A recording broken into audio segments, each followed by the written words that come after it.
मैं नई स्टोरी के साथ हाजिर हूँ और मुझे पूरा यकीन है आपको ये स्टोरी बहुत पसंद आने वाली है।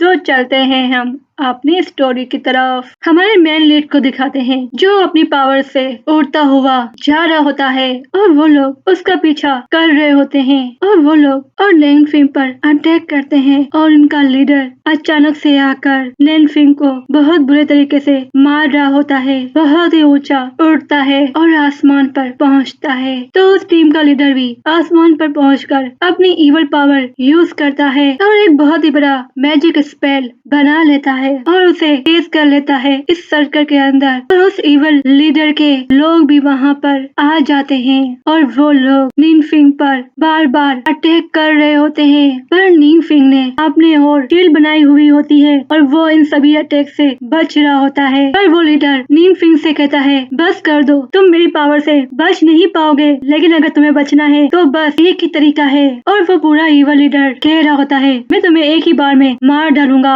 तो निनफिंग कहता है वो भी तुम अपने ड्रीम में। तो निनफिंग बात नहीं सुनता तो और वो पूरा इवल लीडर तो वो अपनी पावर से उसकी शील्ड को तोड़ देता है तो वो नीचे जा गिरता है और वो पूरा इवल लीडर बड़े ही गुस्से से उससे कहता है तुम मुझे वो कीमती मोती दे दोगे तो मैं तुम्हें इस तकलीफ से बचा लूंगा। और निनफिंग उससे कहता है तुम सिर्फ ख्वाब देख सकते हो। तो निनफिंग उस पहाड़ से नीचे गिर जाता है। तो इवल लीडर उसे यूं करते हुए देखकर बहुत ही हैरान होता है और कह रहा होता है क्या बेवकूफी है। और निनफिंग नीचे गिरते हुए बस यही सोच रहा होता है मैंने कभी ये नहीं सोचा था कि मेरी जिंदगी इस तरह से खत्म हो जाएगी। काश मेरे पास एक और मौका होता तो मैं अपने पापा की हिफाजत करता और तुम्हारी भी। और फिर उसकी आंखें बंद हो जाती हैं और जैसे ही उसकी आंखें ओपन होती हैं वो कहता है मैं जिंदा हूँ, ये कैसे हो गया। और उसका सर दर्द हो रहा होता है तो वो अपने हाथ को अपने सर पर रखता है और अपने हाथ को देखता है तो वो देखता है उसके हाथ बहुत ही यंग लग रहे होते हैं। और वो बेड से खड़ा होता है और वो बिल्कुल अलग नजर आ रहा होता है और वो उस कमरे को देखकर हैरान में रहता है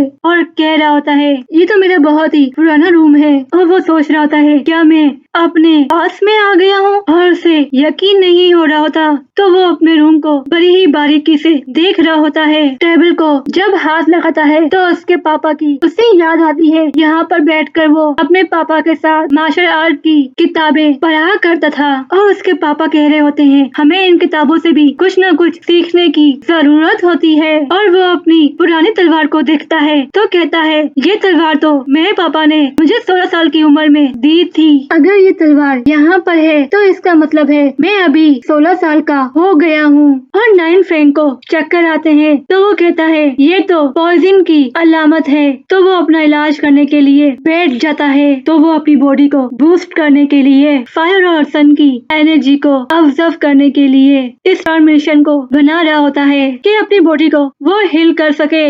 और उसके कमरे के अंदर कोई आ रहा होता है तो कोई पीछे से उस आदमी को आवाज देता है। तो निनफिंग कहता है ये तो मेरे वालिद की आवाज है और जो दूसरी आवाज है वो तो मेरे चाचा की आवाज है। तो दरवाजे के पास आ जाता है और छुपके से सारी बातें सुनने लगता है। और उसका चाचा उसके पापा से कह रहा होता है क्या तुमने हिशीलैंड सेल कर दिया है, और वो भी एक बेकार सी एक स्टीमी यंग पिल को खरीदने के लिए। तो उसके फादर कहते हैं हाँ तुमने एक बेकार सी पिल को खरीदने के लिए तुमने मेरी हिशमीलैंड को बेच दिया।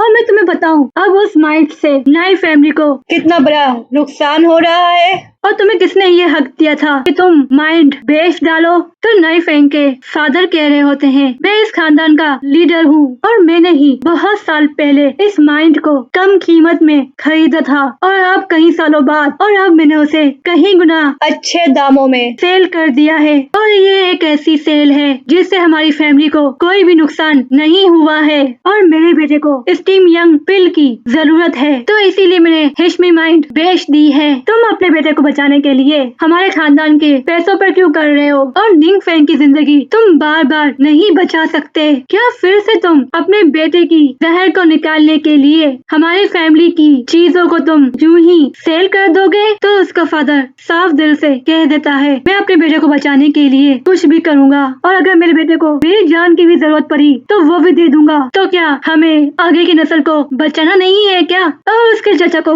बहुत ही गुस्सा आ रहा होता है और निनफिंग ये सारी बातें सुन रहा होता है और निंग फिंग के चाचा कह रहे होते हैं, मैं तुम्हारे सारे कारनामे, खानदान के बड़े सरबराह को सब कुछ बता दूंगा और मैं अभी इसी वक्त उन लोगों के पास जाने वाला हूँ। और निंग फिंग के फादर को कोई फर्क नहीं पड़ता कि वो किसी को भी जाकर शिकायत कर दे, क्योंकि उसके पापा को तो अपने बेटे की जान की परवाह होती है। और निंग फिंग पुरानी बातें सोच रहा होता है जब पापा ने पहली बार माइट को बेच दिया था और उसके बेचने के 3 दिनों बाद उस पोजीशन से भी हटा दिया था। और मुझे बहुत ही ज्यादा ताकतवर बनना होगा, क्योंकि मुझे 3 महीनों के अंदर अंदर अपनी फैमिली को बचाना होगा।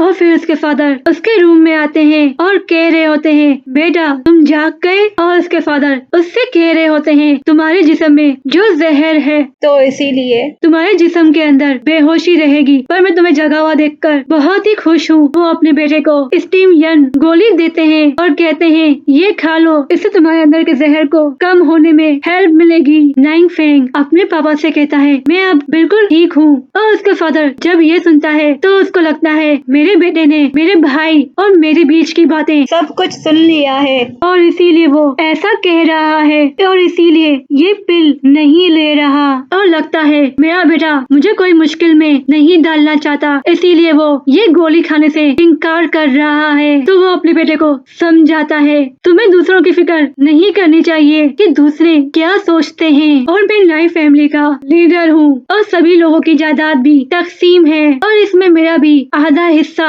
है। तुम्हारी बॉडी के अंदर पॉइजन है और उसका इलाज भी होना जरूरी है। तो वेंग फेंग अपने पापा से कहता है, जब मैं बेहोश था तो मुझे एक आवाज सुनाई दी और वो आवाज मुझसे कह रही थी, अगर तुम अपने पॉइजन का इलाज चाहते हो। और मुझे उस आवाज ने ये बताया कि तुम्हारे अंदर का जो जहर है वो दरअसल यंग की आग है। मार्शल आर्ट की ट्रेनिंग से ही इसे ठीक करने का वाहिद तरीका है। और उन्होंने मुझे एक टेक्निक भी दी और जिससे मैंने उस टेक्निक को थोड़ा सा यूज किया तो मैंने उस आग को तब्दील कर दिया। अब आपको मेरे इस जहर के बारे में फिक्र करने की जरूरत नहीं है। तो उसके फादर मन में सोच रहे होते हैं, जब फैंग को जहर का यह अटैक आया था तो वो हमेशा जहर के टाइम सोया हुआ रहता था और जब तक उसे कोई उठाए ना, और इस पिल को खाए बगैर ये अभी तक उठा हुआ है और इसे देखकर भी ये लग रहा है कि ये नॉर्मल है। शायद ये सच में सच कह रहा है। और वो अपने पापा से कहता है, ये बहुत ही आम टेक्निक है और मैं इस टेक्निक को यूज कर कर आगे तक पहुंच जाऊंगा। और उसके फादर कहते हैं, तुम इस टेक्निक को किसी और को मत बताना, क्योंकि तुम्हें जिसने ये टेक्निक बताई है अगर उसे गुस्सा आ गया तो वो हमारे खानदान को खत्म कर सकता है, तो इसीलिए तुम्हें इस टेक्निक को सीक्रेट रखना होगा। तो वो अपने पापा की बात मान लेता है और उसका बेटा बैठता है और कहता है, पापा मुझे देवता ने एक फॉर्मूला भी दिया था और कहा था इस टेक्निक से